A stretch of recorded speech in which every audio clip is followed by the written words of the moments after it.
وَقُلْ جَاءَ الْحَقُّ وَزَهَقَ الْبَاطِلُ إِنَّ الْبَاطِلَ كَانَ زَهُوقًا۔ والصلاة والسلام على سید الانبیاء والمرسلین نبینا محمد وعلى آلہ وصحبہ اجمعین، اما بعد۔ رب اشرح لی صدری ویسر لی امری واحلل عقدۃ من لسانی یفقہوا قولی۔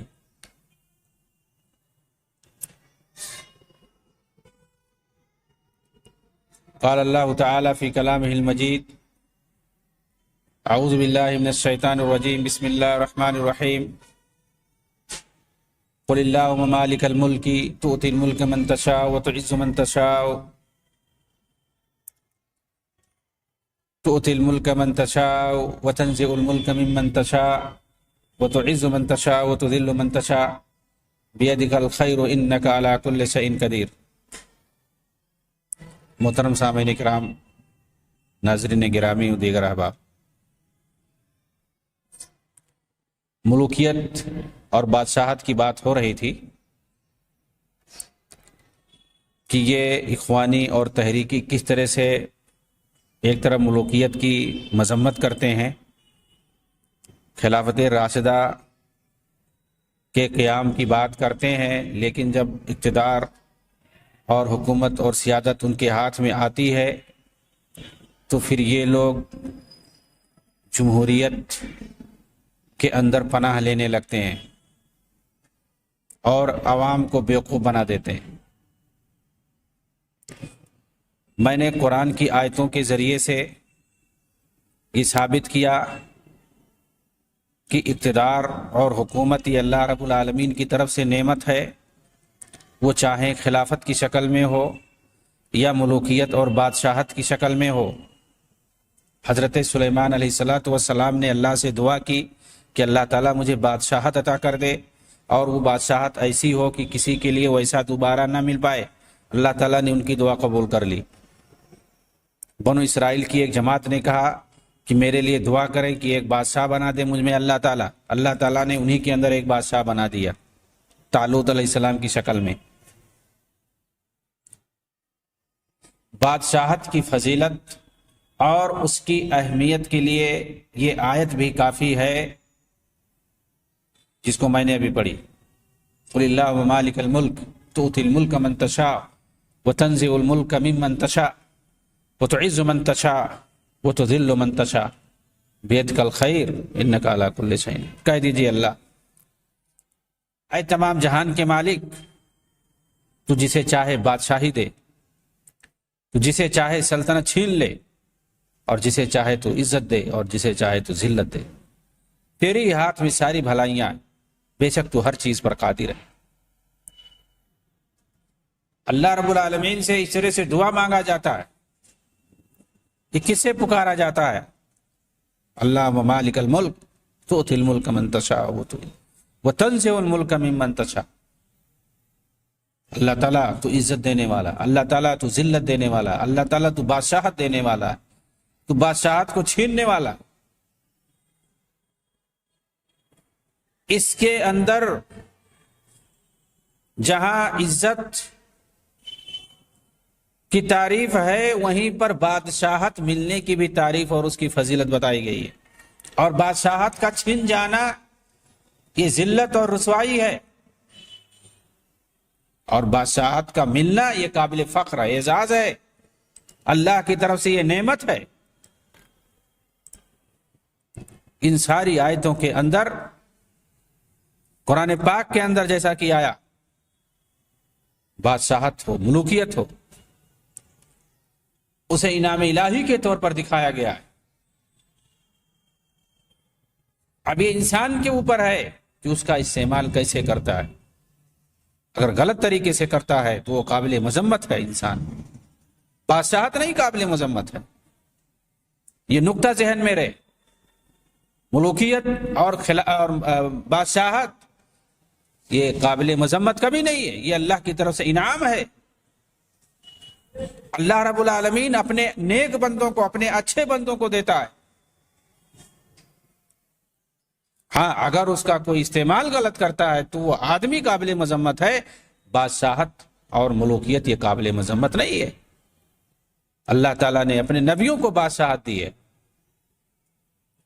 ان سے بڑا معزز اور کوئی فرد بشر ہو نہیں سکتا کہ اپنے نبی کو اللہ تعالیٰ بادشاہ بنا دے، اور اس کے علاوہ دوسروں کو بھی اللہ تعالیٰ بادشاہت عطا کرتا ہے، جس کو چاہتا ہے دیتا ہے اور جس سے چاہتا ہے چھین لیتا ہے۔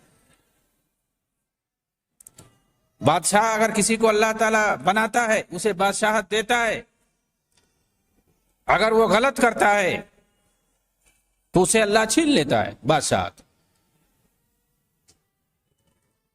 اور اگر وہ صحیح سے چلاتا ہے بادشاہت کو تو اللہ تعالیٰ باقی رکھتا ہے۔ تو بادشاہت اور ملوکیت یہ قابل مذمت نہیں ہے، جس طرح سے کہ نفس خلافت جو یہ کوئی بہت اچھی چیز نہیں ہے آپ کہتے تو آپ دونوں کی نہ مذمت کر سکتے ہیں مطلقاً، اور نہ ہی دونوں کو کبھی برا کہہ سکتے ہیں۔ ہاں انسان جس کو خلافت یا بادشاہت ملی ہے وہ اگر صحیح ڈھنگ سے نہیں چلائے گا خلافت کو یا بادشاہت کو، ٹھیک ہے شورائیت کے ذریعے سے سارے لوگوں نے انتخاب کیا، جو اہل حل وقت ہیں ان لوگوں نے ایک آدمی کو چن لیا، اسی کو خلافت کہتے ہیں۔ جو بزرگان ہیں، بزرگان دین و ملت ہیں کچھ لوگ، ان لوگوں نے کسی کو چن لیا یا مشورے سے عوام کے، عوام میں دیکھیے اسلامی جو نظام ہوتا ہے، شورائی نظام جو ہوتا ہے اس میں ہر فرد نہیں مشورہ دیتا ہے، ہر قوم قبیلہ کے جو معتبر لوگ ہوتے ہیں وہی لوگ رائے دیتے ہیں۔ چلیے معتبر لوگوں کے مشورے اور رائے سے ایک آدمی کو خلیفہ چن لیا گیا، خلافت ہے۔ اب لوگوں کے چننے کے بعد اگر وہ خلافت کو صحیح ڈھنگ سے نہیں چلا رہا ہے تو اس کی وجہ سے خلافت بری نہیں ہو جائے گی، وہ شخص قابل مذمت ہے اور اس کے بعد وہ چھوڑ بھی نہیں رہا۔ تو میرا کہنے کا مطلب یہ ہے کہ خلافت ہو یا بادشاہت ہو، یہ طرز حکمرانی ہے۔ اللہ رب العالمین خلیفہ بھی بناتا ہے، بادشاہ بھی بناتا ہے، اپنے نیک بندوں کو، اپنے مومن بندوں کو۔ وعد اللہ الذین آمنوا وعملوا الصالحات منکم لیستخلفنہم کما استخلف الذین من قبلکم، اللہ نے وعدہ کیا ہے کہ اپنے ان بندوں کو جو ایمان لائے اور نیک عمل کیے ان کو خلیفہ بنائے گا، جس طرح سے پہلے کے لوگوں کو خلیفہ بنایا۔ اللہ تعالیٰ خلیفہ بھی بناتا، اللہ تعالیٰ بادشاہ بھی بناتا، بادشاہت بھی دیتا ہے، خلافت بھی وہی دیتا ہے۔ تو چاہے بادشاہت ہو یا خلافت ہو، یہ اللہ کی طرف سے انعام ہے، ہم اس کی مذمت نہیں کر سکتے۔ اگر کوئی نفس ملوکیت کو برا سمجھتا ہے اور اس کی مذمت کرتا ہے تو وہ سمجھ لو وہ قرآن کی مخالفت کرتا ہے، فرمان باری کی وہ مخالفت کرتا ہے۔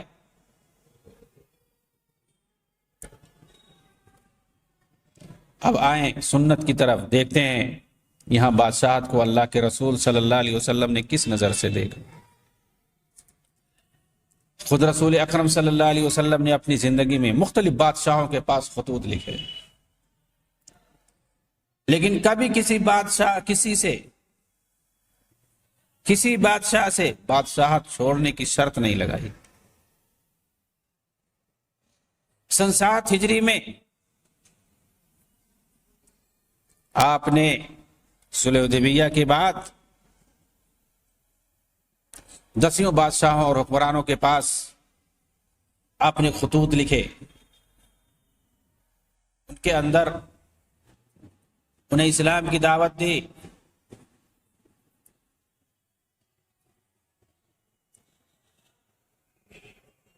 بلکہ اسلام لانے کی صورت میں اسی حال پر باقی رکھنے کی بات کی کہ آپ جیسے ہیں ویسے ہی رہیں گے، آپ کی پوزیشن کو چینج نہیں کیا جائے گا۔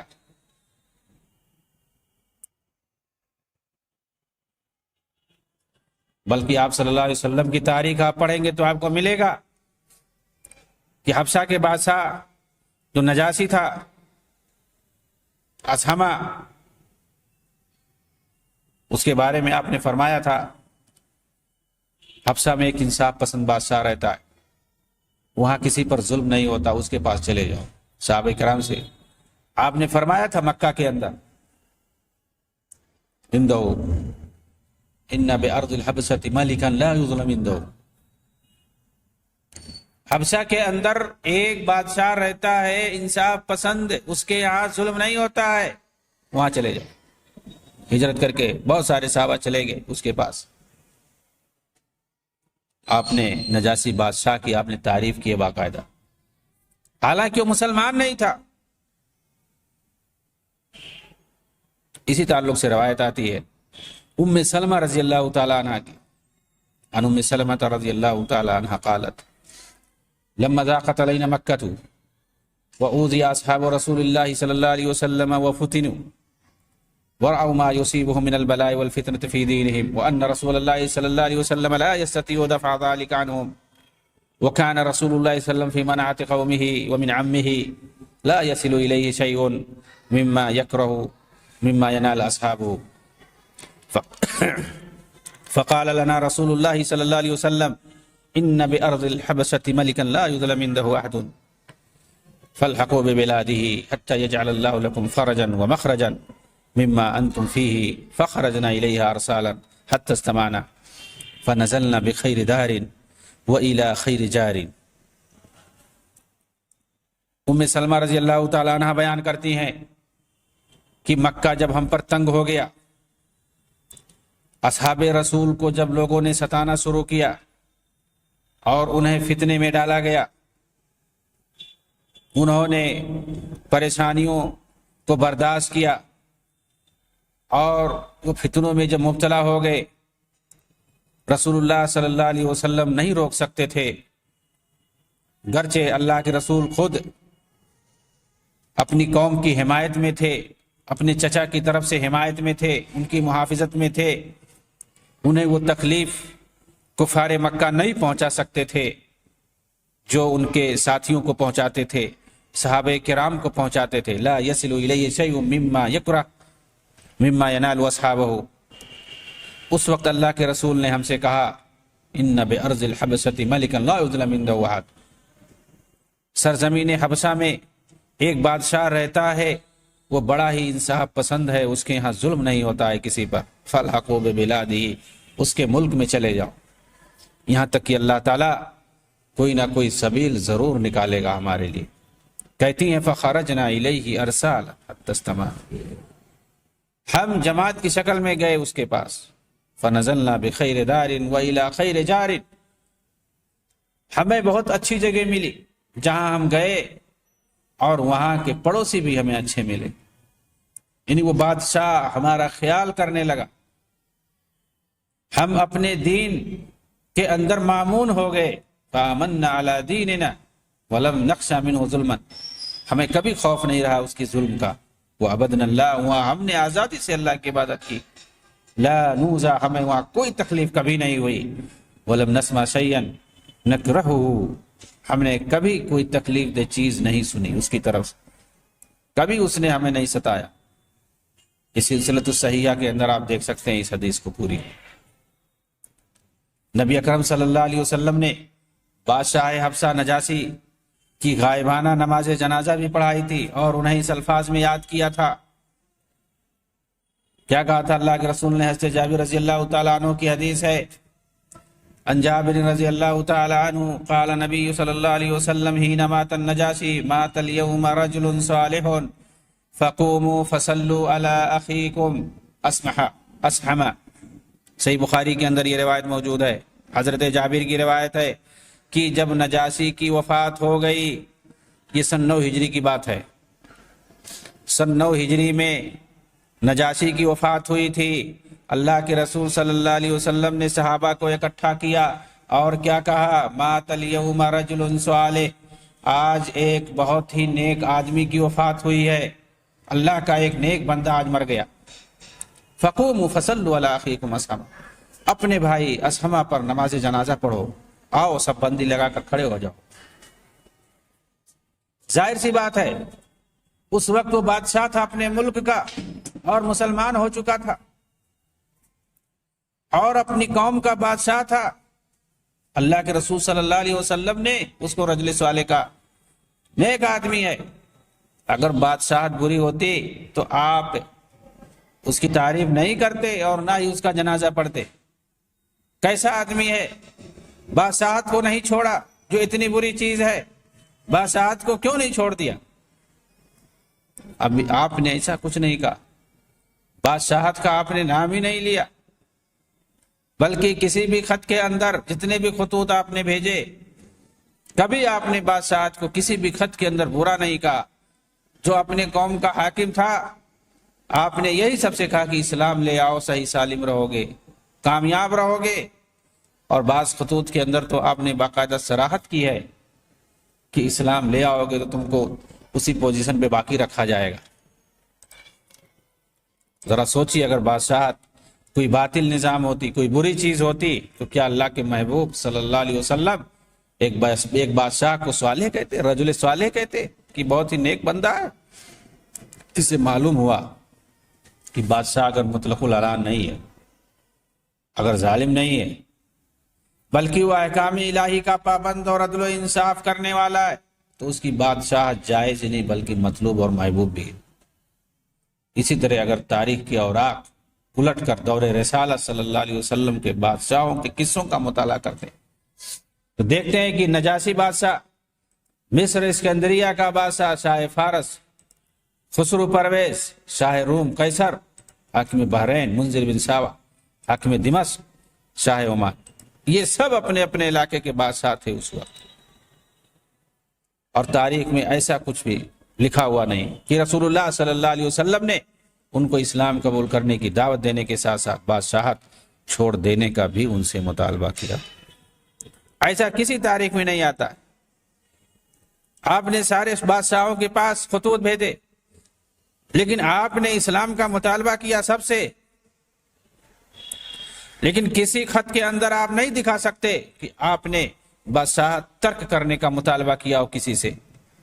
تاریخ اسلام کے طالب علم کو ان تمام خطوط کا بھی اچھی طرح علم ہے جو رسول اللہ صلی اللہ علیہ وسلم نے ان بادشاہوں کو تحریر کیے تھے، اور ان تمام خطوط میں واضح طور پر لکھا اسلام لاؤ سلامت رہو، اسلم تسلم، اسلام لاؤ سلامت رہو گے۔ چنانچہ شاہ عمان کے نام تحریر کردہ رسول اللہ صلی اللہ علیہ وسلم کے خط کا ایک اہم حصہ تاریخ کی کتابوں میں یوں درج ہے: اگر تم دونوں اسلام کا اقرار کر لو گے تو تم ہی دونوں کو والی اور حاکم بنا دوں گا، اسی علاقے کا تم گورنر رہو گے، حاکم رہو گے، اور اگر تم دونوں نے اسلام کا اقرار کرنے سے گریز کیا تو تمہاری بادشاہت ختم ہو جائے گی، ختم ہو جائے گی تمہاری بادشاہت۔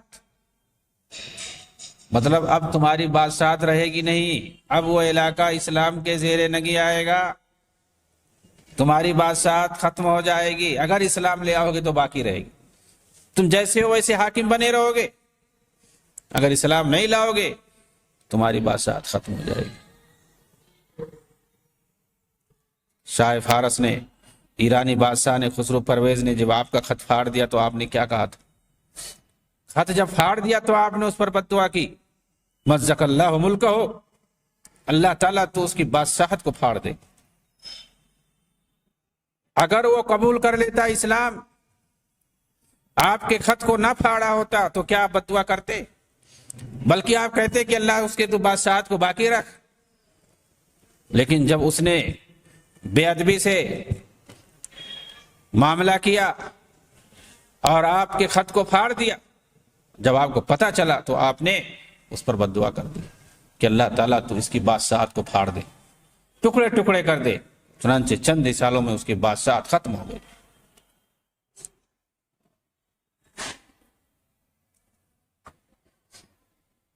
ان سب سے کیا پتہ چلتا ہے؟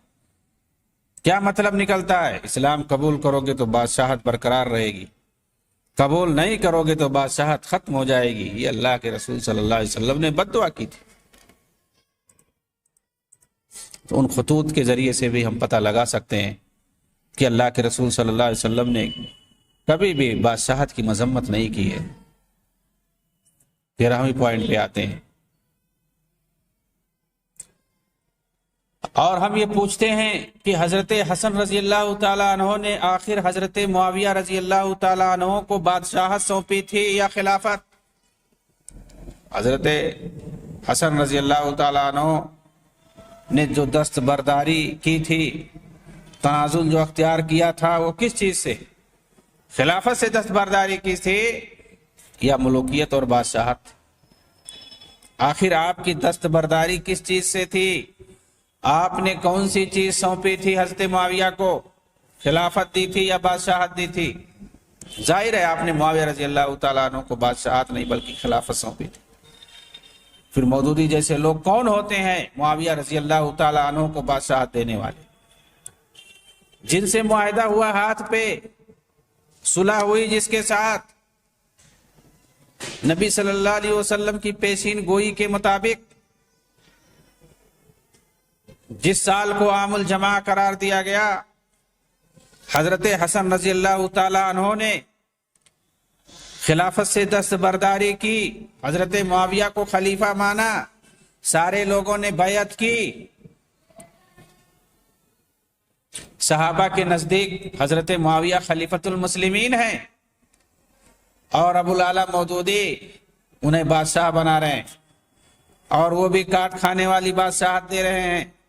حضرت حسن انہیں خلافت سونپ رہے ہیں، اور یہ اخوانی اور تحریکی انہیں کاٹ کھانے والی ملوکیت سونپ رہے ہیں، اور انہیں ظالم بتا رہے ہیں، نعوذ باللہ۔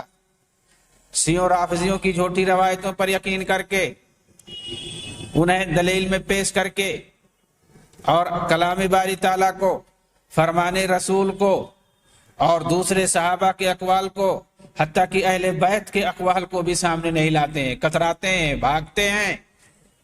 انہی خبیث شیعوں رافضیوں کی روایتوں، جھوٹی روایتوں کو لے کر کے اڑ رہے ہیں، پھر رہے ہیں۔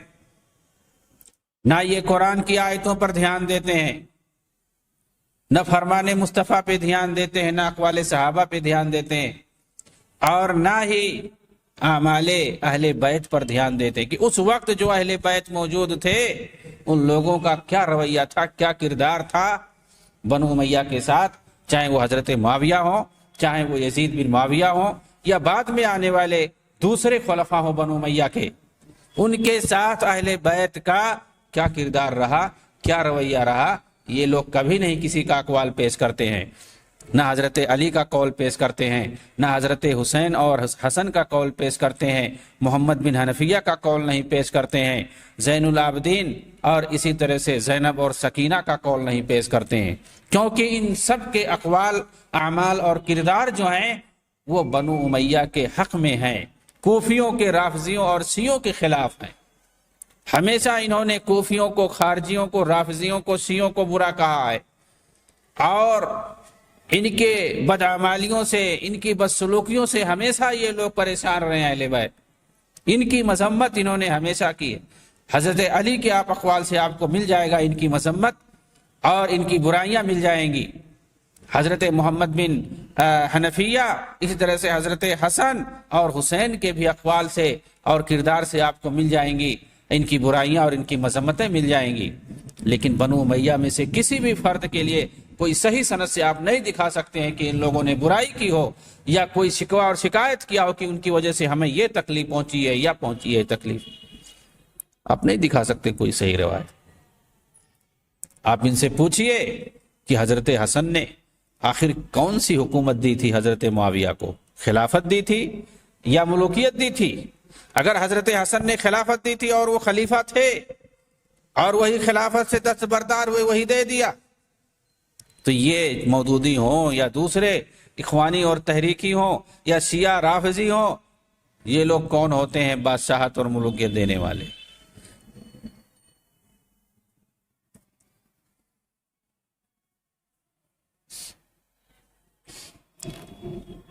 14ویں پوائنٹ پہ آتے ہیں، 12 خلیفہ والی متفق علیہ حدیث، صحیح بخاری حدیث نمبر 7222 یعنی 7222، صحیح مسلم حدیث نمبر 1821۔ یہ روایت بہت اہم ہے، جابر ابن سمرہ والی روایت رضی اللہ تعالی عنہ کہتے ہیں دخلت مع ابی علی النبی صلی اللہ علیہ وسلم فسمعته یقول، میں اپنے والد کے ساتھ نبی اکرم کی خدمت میں پہنچا، اللہ کے رسول فرما رہے تھے، یہ میں نے سنا اپنی زبان اپنی کان سے۔ کیا سنا؟ ان هذا الامر لا ينقضي حتى يمضي فيه 12 خلیفہ، یہ حکومت ختم نہیں ہوگی یہاں تک کہ ان کے درمیان یعنی قریش میں 12 خلیفہ نہ ہو جائیں۔ 12 خلیفہ جب تک نہیں ہو جائیں گے جب تک ان کی حکومت ختم نہیں ہوگی۔ ان کے اندر جب تک 12 خلیفہ نہیں ہو جائیں، کہتے ہیں میں نے اپنے والد سے پوچھا ان کے اندر سے کیا مراد ہے؟ اللہ کے رسول نے کس کے بارے میں کہا تھا؟ کہہ رہے ہیں کہ کلہم من قریش، یہ سب قریش خاندان سے ہوں گے، انہی کے بارے میں آپ بات کر رہے تھے۔ اور دوسری حدیث کے الفاظ ہیں لا یزال الاسلام عزیزا الی 12 خلیفہ، اسلام سربلند رہے گا 12 خلفاء کے دور تک، 12 خلفاء کے دور تک اسلام سربلند رہے گا۔ لا یزال هذا الدین عزیزا منیا الی 12 خلیفہ، 12 خلفاء تک۔ اب جوڑیے آپ حضرت ابوبکر صدیق رضی اللہ تعالیٰ عنہ کے دور سے، شیعہ اور رافضیوں کی بات نہیں کر رہا ہوں جو اس حدیث کو خلیفہ کو امام بنا رہے ہیں اور اپنے 12 امام کو مراد لے رہے ہیں، ان کی بات نہیں کر رہا، اہل سنت کی بات کر رہا ہوں جو حدیثوں کو مانتے ہیں۔ رافضی شیعوں کی بات نہیں کرتا ہوں جو حدیث کو مانتے ہی نہیں ہیں، جو قرآن کو محرم مانتے ہیں۔ یہ دین اس وقت تک مضبوط اور طاقتور رہے گا جب تک 12 خلیفہ نہ ہو جائیں۔ منہاج السنہ ابن تیمیہ کی زبردست کتاب ہے، شیعوں کے خلاف، رافضیوں کے خلاف، خارجیوں کے خلاف۔ ہر مسلمان شخص کو یہ کتاب پڑھنی چاہیے، اس کا ترجمہ اردو میں بھی آ چکا، منہاج السنہ جلد نمبر 8 صفحہ 170 میں ابن تیمیہ نے، اور فتح الباری کے اندر حافظ ابن حجر نے 13 نمبر جلد 214 نمبر صفحہ میں کہتے ہیں، بڑی صراحت سے لکھا ہے ان دونوں نے کہ ان 12 خلفاء سے مراد خلفائے راشدین کے ساتھ ساتھ عمر بن عبد العزیز کے بعد ولید بن یزید بن عبد الملک تک مراد ہیں۔ کہاں تک؟ یعنی خلفائے راشدہ جو 4 ہیں اور حضرت حسن 5، اس کے بعد پھر معاویہ سے لے کر کے عمر بن عبد العزیز تک، اور پھر عمر بن عبد العزیز کے بعد ولید بن عبد الملک تک، ولید بن یزید بن عبد الملک تک، یہ کل 12 خلفاء ہوتے ہیں، کہیں یہاں تک سارے لوگ مراد ہیں، ولید بن یزید تک۔ اس کے بعد جب اختلاف و انتشار شروع ہوا تو پھر ختم نہیں ہوا، اور عباسی دور آنے تک خلافت کئی حصوں میں بٹ گئی، کئی حصوں میں بٹ گئی، اور اس کے بعد مختلف جگہوں پہ الگ الگ حکومت قائم ہو گئی۔ پھر مسلمان ایک خلیفہ کے ماتحت رہ ہی نہیں گئے، عباسی دور پورا آپ دیکھیں گے، ان کا پورا زمانہ کہیں نہ کہیں کوئی نہ کوئی خلافت قائم تھی، کوئی حکومت قائم تھی الگ۔ ان کی حکومت قائم ہوتی ہے، ادھر بنو امیہ والے حکومت کر رہے ہوتے ہیں اندلس کے اندر اور دوسرے علاقوں میں۔ تو اس کا مطلب کیا ہوا؟ یعنی 12 خلفاء جب تک رہیں گے سارے مسلمان ایک خلیفہ کے ساتھ متحد رہیں گے۔ 12 خلفاء جب ختم ہو جائیں گے اس کے بعد لوگ ایک خلیفہ کے ساتھ متحد نہیں رہ پائیں گے، الگ الگ علاقوں میں الگ الگ حکام کے ساتھ، الگ الگ خلیفوں کے ساتھ رہنا پڑے گا، اور اسی وقت سے یہ انتشار ہے۔ ولید بن یزید بن عبد الملک کے بعد یہ اختلاف شروع ہو گیا ہے، یعنی بنو امیہ کا جو آخری دور تھا، اور پھر اس کے بعد مختلف حکومتیں قائم رہی، ایک ہی وقت میں مختلف حکومتیں رہتی ہیں، اس کا ثبوت ملتا ہے۔ یعنی اتفاق اور اتحاد جو رہے گا مسلمانوں کے اندر، وہ اتفاق یعنی ایک خلیفہ کے ماتحت رہنے والی جو بات ہے وہی 12 خلفاء، اس کے بعد پھر اختلاف کا مطلب یعنی بیک وقت کئی خلیفہ ہوں گے، 2 خلیفہ، 3 خلیفہ، 4 خلیفہ، اس طرح سے۔ اور فقہا کی آپ بات پڑھیں، ان کی رائے پڑھیں، محققین اسلام کی، جائز قرار دیا علامہ شوکانی نے خاص طور سے۔ یہ جائز ہے کہ بیک وقت کئی حکام ہو سکتے ہیں، اس میں کوئی مسئلہ نہیں ہے۔ تو جو آدمی جس سے بیعت کر لے گا اسی کے ماتحت میں رہے گا۔ تو 12 خلفاء کہاں سے آ گئے پھر بھائی؟ اگر ہم بنو امیہ کو ملوکیت مانتے ہیں تو یہ خلافت 12 کون ہوگا؟ ہمارے کہنے سے نہیں ہوگا طے، جو قرآن اور حدیث میں لکھا ہے وہی طے ہوگا، صحابہ نے جو مانا ہے وہی طے مانا جائے گا، بعد میں اقتدار اور کرسی چاہنے والوں کے کہنے سے کچھ نہیں ہوگا۔ اللہ تعالیٰ انہیں سمجھ دے، عقل دے، آمین۔ وآخر دعوانا ان الحمدللہ رب العالمین، والسلام علیکم ورحمۃ اللہ وبرکاتہ۔